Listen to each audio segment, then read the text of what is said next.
Zambia has become the first country to default on its foreign debt in the post-COVID-19 era.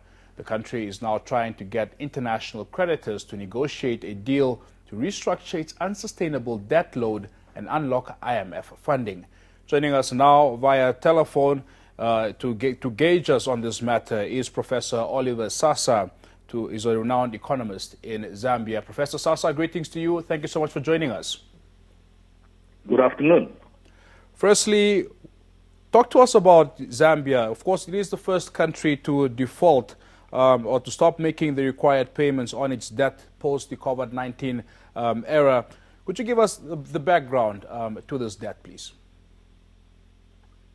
Well, this has been a product of a significant appetite for contracting sovereign debt by the previous administration, to a level where we reached a stage where we could not meet our debt servicing obligations. At the moment, sovereign debt, which is government debt, external debt, stands at about 18 billion United States dollars, which is well beyond the current capacity to be able to service this debt. And as a result of that, we, as part and parcel of the challenge that emerged, we defaulted on our servicing Eurobond payments when they were falling due. At the moment, there are negotiations with the International Monetary Fund to secure a supported program that would help navigate around not only the debt challenge, but just the fiscal stress the Zambian economy is facing. But the catch at the moment is that we have to reach a meaningful understanding with those that we owe, the creditors, before the IMF can meaningfully step in and provide the much needed, not only finance, but structural reforms. And the hope at the moment is that by September this year, we might have a fund-supported program. And who are these creditors? It's a host of them. China is one of them. It's perhaps in our debt book would take slightly around a quarter of what is owed. But we have also bilaterals and some multilaterals. But quite significantly, we have Eurobond holders who actually are the most difficult to deal with, in the sense that you are really talking about private companies, private individuals, and therefore you cannot meaningfully talk about restructuring or cancellation in the manner that perhaps is usually easier when you are dealing with the multilaterals and bilaterals. Yeah. Obviously, the economy, as you mentioned, has been suffering for quite some time. And the government, as you mentioned, is also trying, of course, to secure this IMF bailout package for quite some time. How confident do you feel around, Zambia finally receiving this bailout package?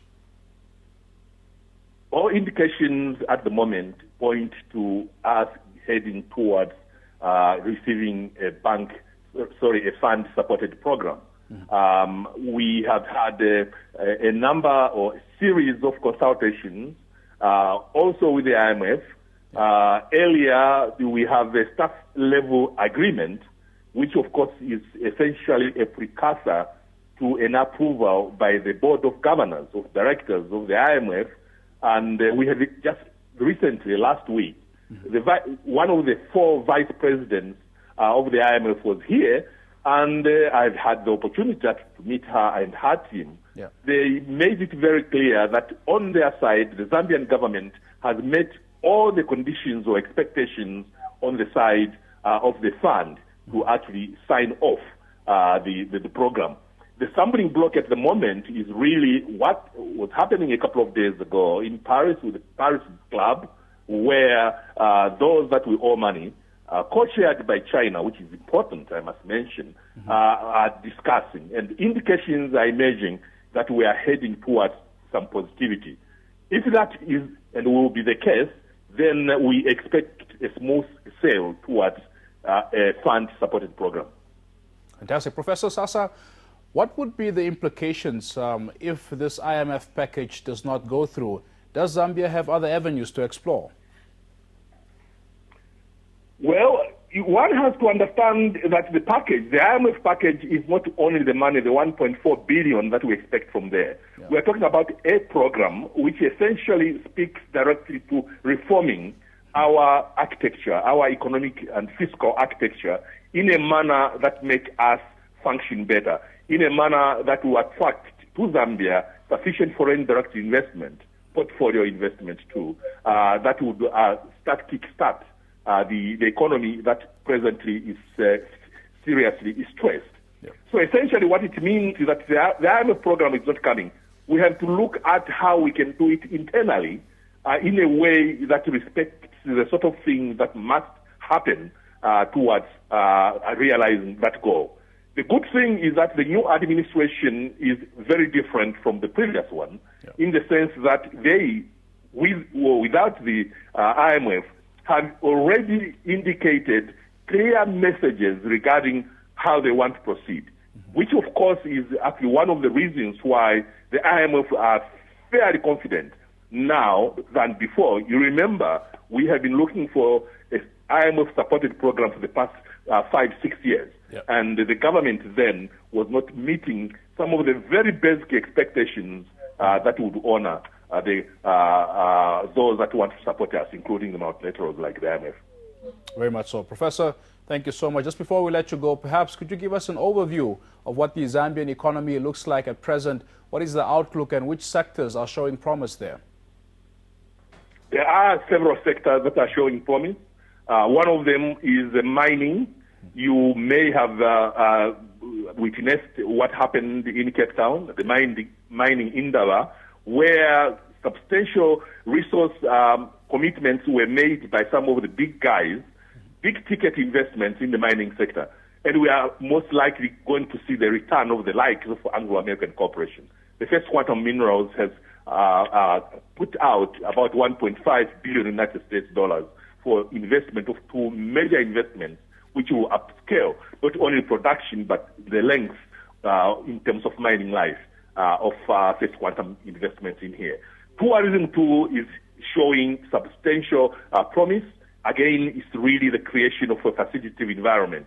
The president of Zambia just returned from Kenya recently, a couple of days ago, where we are trying to nurture some agreements with Kenya in areas of partnership, because they know they are very fluent in that country. They are very fluent in tourism. So we are actually looking at such too.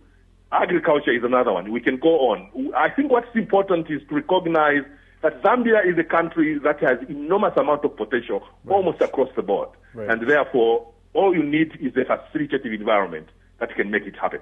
Very much so. Professor Saasa, thank you so much for joining us and just providing us insights into those developments. We appreciate your input here. My pleasure.